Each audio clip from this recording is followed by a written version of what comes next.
And now, more Pro Wrestling Weekly with your host, Fearon Aries. Sit down, shut up, and listen up. Hello and welcome back to Pro Wrestling Weekly here on 1490 WBCB and online at WBCB1490.com. Fearon Aries here with you, talking a little WWE, a little Money in the Bank, a little TNA. Got some news and notes coming your way. In fact, I mentioned a little earlier that Alberto Del Rio, he's going to be defending the World Heavyweight Championship a week from tomorrow at Money in the Bank. But one person who won't be with him, Ricardo Rodriguez. The reason being, he's been suspended for 30 days for his first wellness policy violation. That's right, he failed something on the drug test. Now, I want to know, I mean, given his appearance and Kevin Dunn's rumored penchant for muscly men, was the positive test for like IcoPro or Stacker 2, something like that? Or some of those other, products that WWE was pushing when, well, muscle was a little more in, we'll put it that way. I don't know, it's hard to necessarily say, but Ricardo Rodriguez, the announcer for Alberto Del Rio, suspended for 30 days for his first wellness policy violation. Now, this past Thursday on Impact, a couple matches that occurred as far as the Bound for Glory series. AJ Styles beating Kazarian by submission to get 10 points. Hernandez beating Jay Bradley. Looks like Jay Bradley's, he's as much as he's lost, he's not in last place, earning 7 points in the series. And that's right, the other match, Jeff Hardy against Joseph Park. Joseph Park getting disqualified. He already had 0 points, and with the disqualification, Hardy gets 3 points for the DQ win. Park losing 10 points for the disqualification loss. So that puts Joseph Park in a solid last place or 12th place in the standings with negative 10 points. Something I never thought I would see, given the structure of it. Well, I figured it would eventually happen, but this is a first, so it kind of throws me off. Tied for 9th place, you have Bobby Roode, Jay Bradley, and Kazarian all with 0 points. They've lost all their matches thus far. Then you've got Chris Daniels, Austin Aries, Mr. Anderson, and Hernandez. They're tied for 5th place with 7 points. Jeff Hardy's in sole possession of 4th place with 10 points. AJ Styles, thanks to this submission victory this past Thursday night, he vaults up into 3rd place with 12 points. Samoa Joe's in 2nd with 19, and Magnus still in the lead with 24 points. But there's still a lot of time left, as we're only here in early July, and Bound for Glory isn't until October, so there's still a lot of time for even Joseph Park to somehow get back into this. Not bloody likely, but there's still time.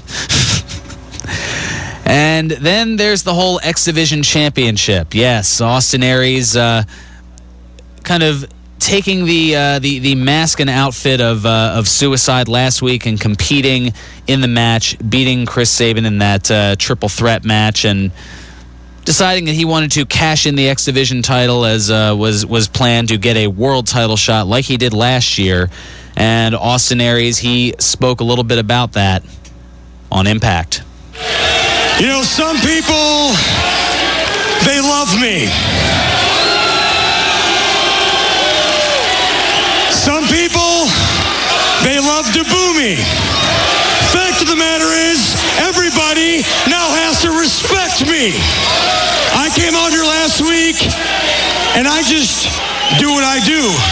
I outsmart people. I create controversy. I create a buzz around Impact Wrestling.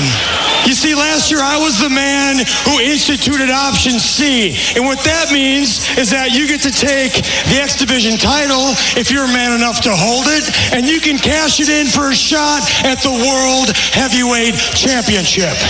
And last year, not only did I cash this in for a shot at the World Heavyweight Championship, I won the World Heavyweight Championship. And after my clever plan last week, where I recaptured this, you bet your sweet ass I'm going to put this in, and I'm going to hand this to Hulk Hogan, and I'm going to cash it in for a shot at Bully Ray on July 18th. Live on Spike Television, Destination X, and I will become the World Heavyweight Champion once again. So Hulk, bring your ass out here, brother, because I want to make this official, and I want to hand this over champ. You know, he did it last year, and he did it again. He is now the X Division champion, and without a doubt, what a champion he is. But, you know, he is the one that created Option C. And he also created a lot of other things here at Impact Wrestling. He took everything to a brand new high, and then he took it to a brand new low, brother.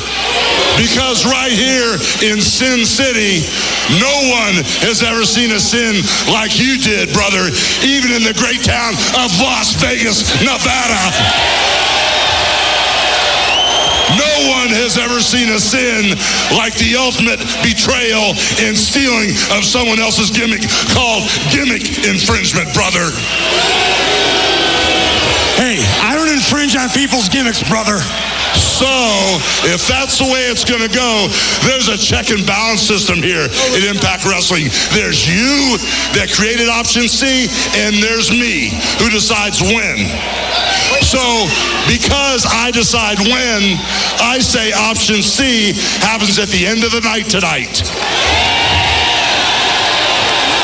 Right now. Because tonight, A-Double, we're going to have a main event. And it's going to be an X Division three-way main event.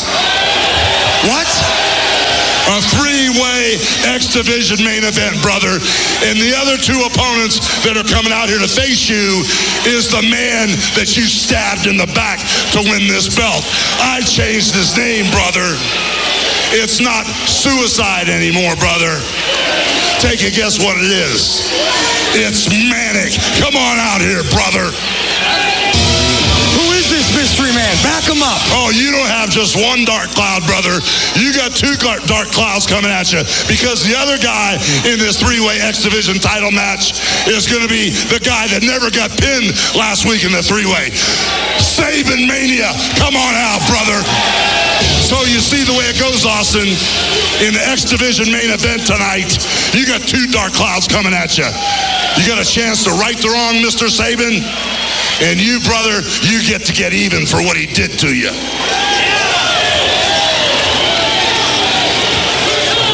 Austin, I'm going to keep this short and sweet. 1 year ago, I never thought I would be able to step into this ring again. 1 year ago, I was sitting at home recovering from torn ACLs.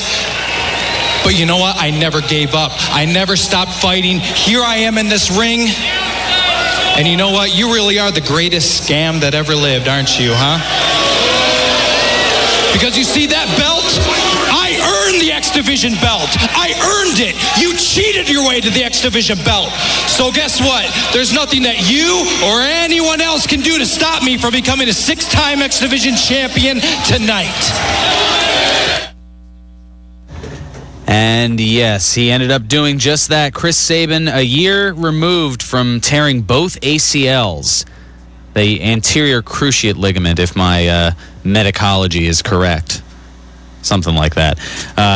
Yes, Chris Sabin ended up wrestling Austin Aries and Manic and beating Aries to once again become the TNA X Division champion, and now is set on a collision course to take on Bully Ray a week from this Thursday on the Destination X edition of TNA Impact, since they reduced their pay-per-views from 12 into 4 pay-per-views, and at least as far as the live ones, they have all those pre-recorded ones that air on Friday nights once a month to, I guess, keep things going overseas. But that looks like it's going to be the match a little less than 2 weeks from now.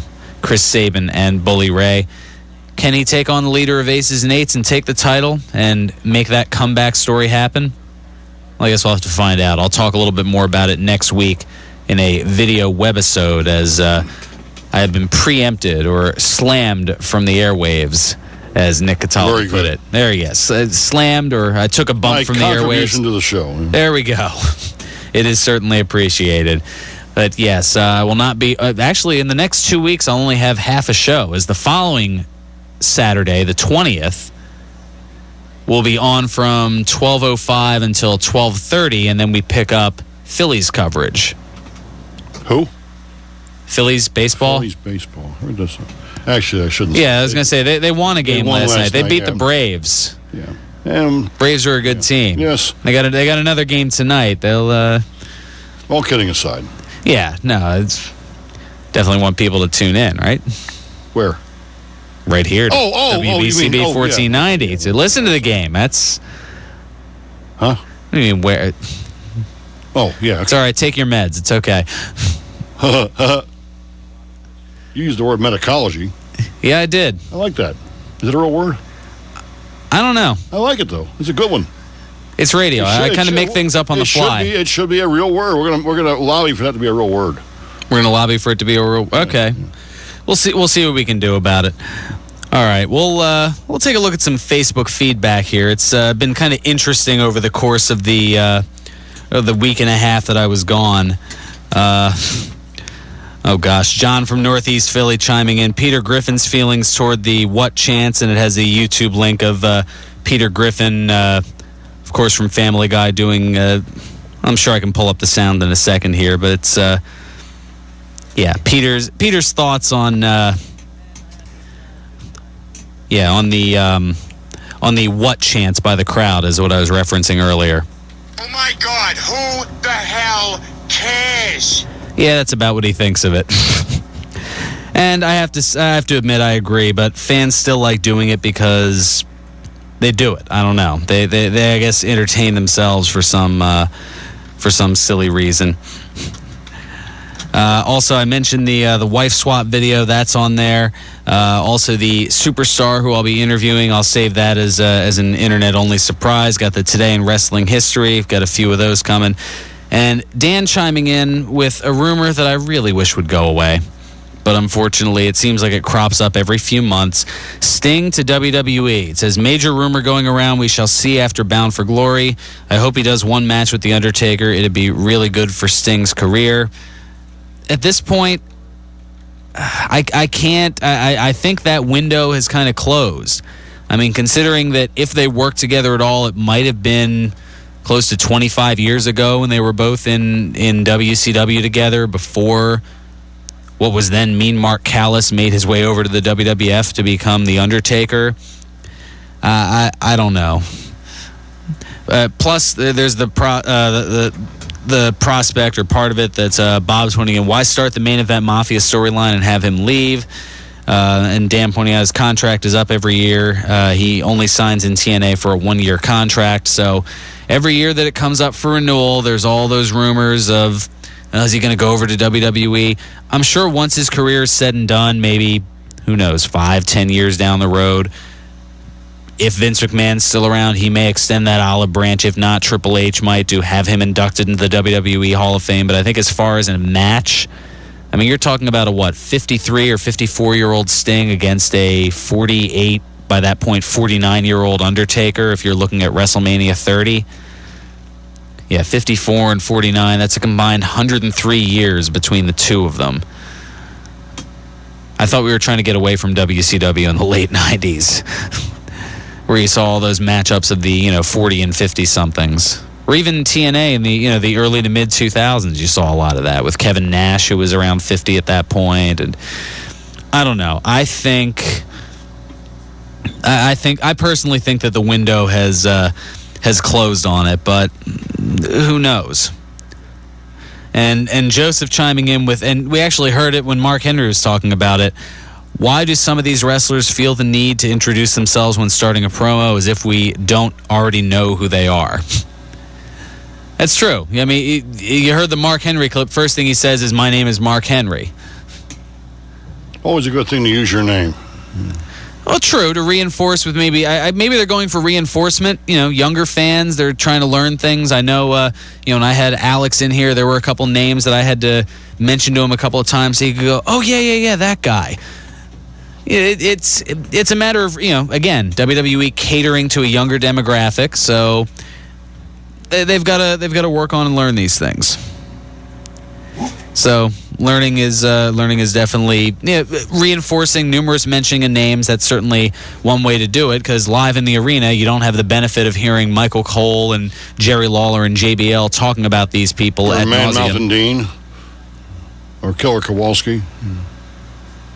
No, I'm just trying to help. Okay, I don't think either of them were necessarily doing play-by-play commentary. Oh, okay, just trying to help. All right, let's take care of our second time out. We'll come back and get back to the phones, and we'll get some news and notes going, a bunch of other things here on a rather fun and interesting episode of Pro Wrestling Weekly. Got some great news and notes coming your way, including some talent making their way out of TNA. Also, I've got a Rock update and some Rob Van Dam news and a couple other things as well.